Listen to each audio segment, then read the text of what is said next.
Hi guys, Wyloch here. Very excited with what I have to show you today. I was drawing inspiration from OpenLock and DragonLock. These are clips from 3D printed tiles, different lines that you can buy. And the concept that they came up with was clips that exist in the foundation of the tile, in the body of it, and that's how you hold them together. So I was thinking, how could I apply that to a crafted tile? And so we have CardboardLock. Alright, the key ingredient here is chipboard. This is graphics medium chipboard, and I know I use this in every episode, but guys, I've seen some of you substitute thinner materials like cereal box. That's okay, but for this application, it won't do. You really do need to use the exact product, and that's because of its thickness and its sturdiness. We gotta have strength here. It's a 1/16 of an inch thick. There's a link in the video description below, and if you use that exact link at no extra cost to you, I get a small kickback from Amazon. Easy and free way to support the channel if you want to. So anyway, first, cut a 2.5 inch square. Should take 3 or 4 passes with your knife, it's pretty thick stuff. Then cut some 3/4 inch squares, you need 4 of them.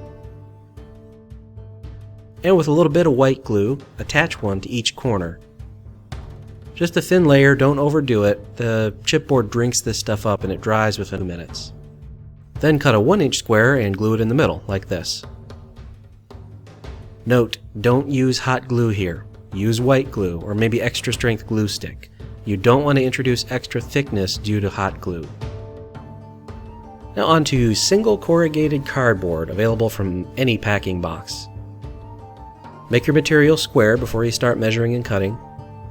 Then cut out a 2.5 inch square,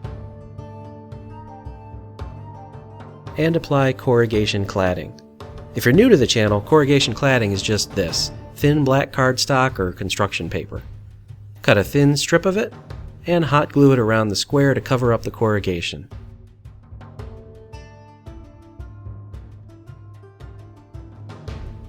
And then again, using white glue, attach the two pieces together.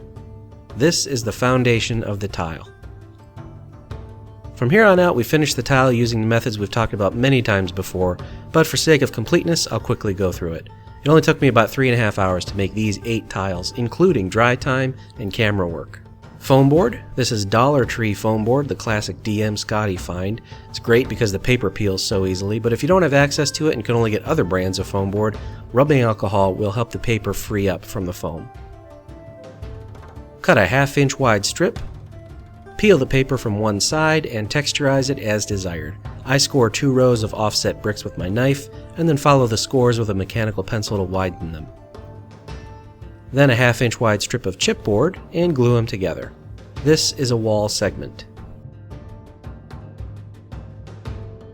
Attach it to the foundation with a bead of hot glue. Make sure it's flush with the edge of the foundation and standing up straight as it cools.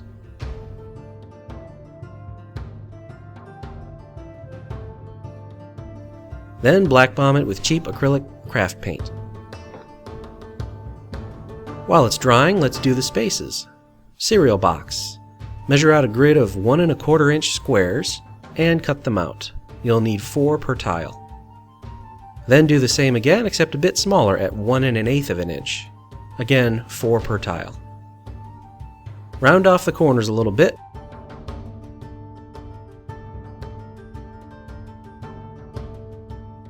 Then hot glue a small one to a big one. Make sure the shiny side is down because the raw side takes paint much better.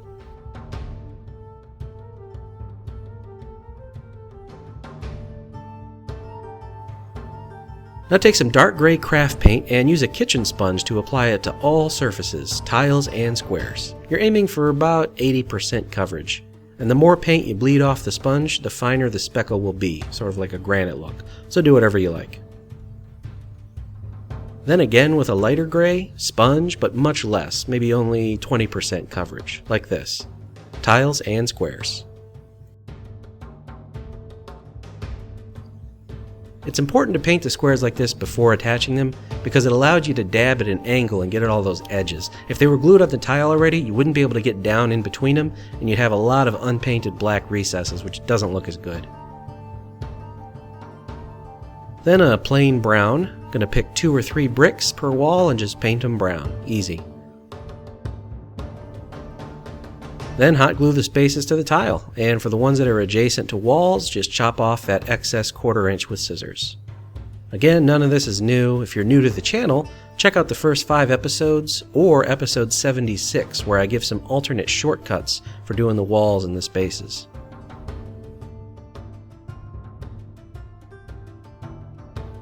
The clips themselves are just chipboard rectangles. Now, with some basic math, you're probably thinking they should obviously be 1 inch wide and 1.5 inches long so that they fit in those nacelles perfectly.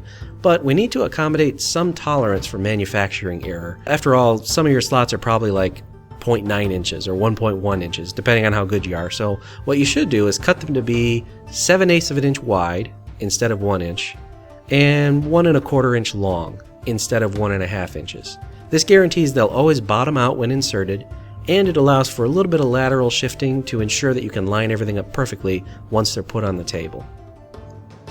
Also, I went back later and clipped the corners to help make them easier to insert. Just want to take a moment here and show you that lateral play that I was talking about earlier, because the clip isn't 1 inch wide, it's something less than that. It's intentional because your tiles aren't going to be perfect, and this will allow you to slide them so they meet up perfectly and account for that manufacturing error. I want to emphasize again the importance of using white glue for that sandwich in the bottom layer. Hot glue, no matter how well you apply it, no matter how fast you get it smushed on there, will add some tiny amount of height, and that's a fatal mistake.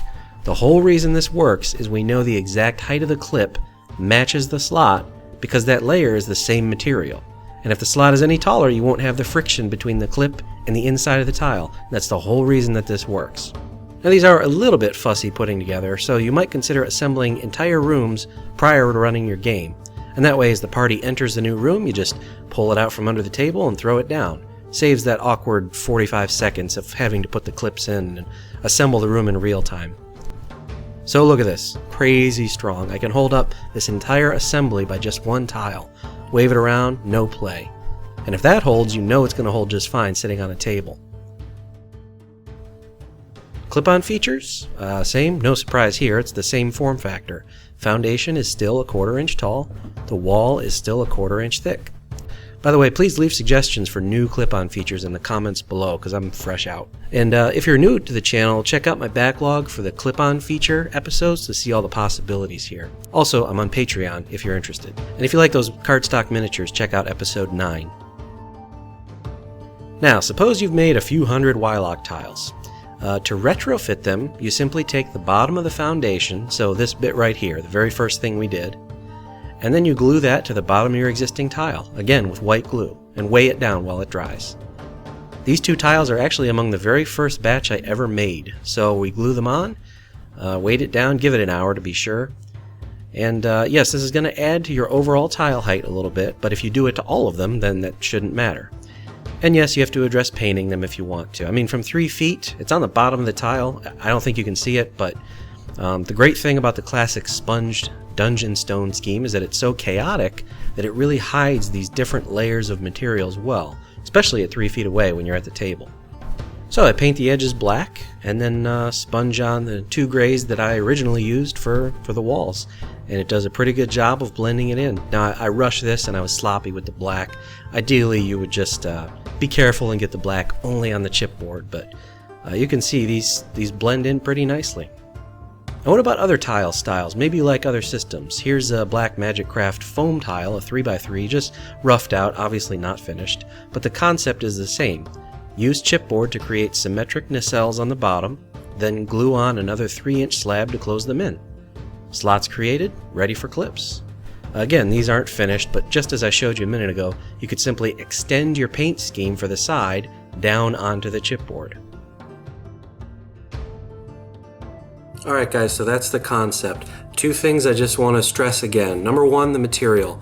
I know I'm giving you my affiliate link and everything, but I'm not trying to shill. I really believe you gotta use the right material. You can't substitute. You gotta use that chipboard.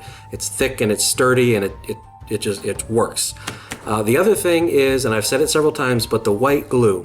Use white glue, and then something that I think I lucked out on because I didn't really have to do, but you saw it there at the end when I was retrofitting. Weigh them down.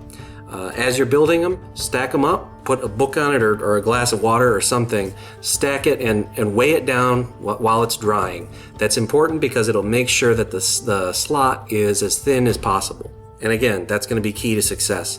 If you're going to do this, I recommend you do 2 tiles. So if you're retrofitting, retrofit 2 tiles. If you're building new, build 2 new tiles, but don't build more. Finish them, get them totally done, prove that it works, and you've worked out all the nuances, like the little things that I just mentioned. Make sure that you're ready to mass produce, because you don't want to make a big set of these and then it's loose and the clip doesn't have friction and everything. So make sure you know what you're doing. Proof of concept, build 2 tiles first, work out the nuances. Alright guys, feel free to check out my Patreon, the Tabletop Crafters Guild group on Facebook, and the Wyloch's Armory page on Facebook. I am Wyloch, thank you for joining me, and I'll see you next time. For all you 3D printers out there, don't forget to check out Heroes Horde, where you can get True Tiles models, as well as a ton of other excellent fantasy-related scenery.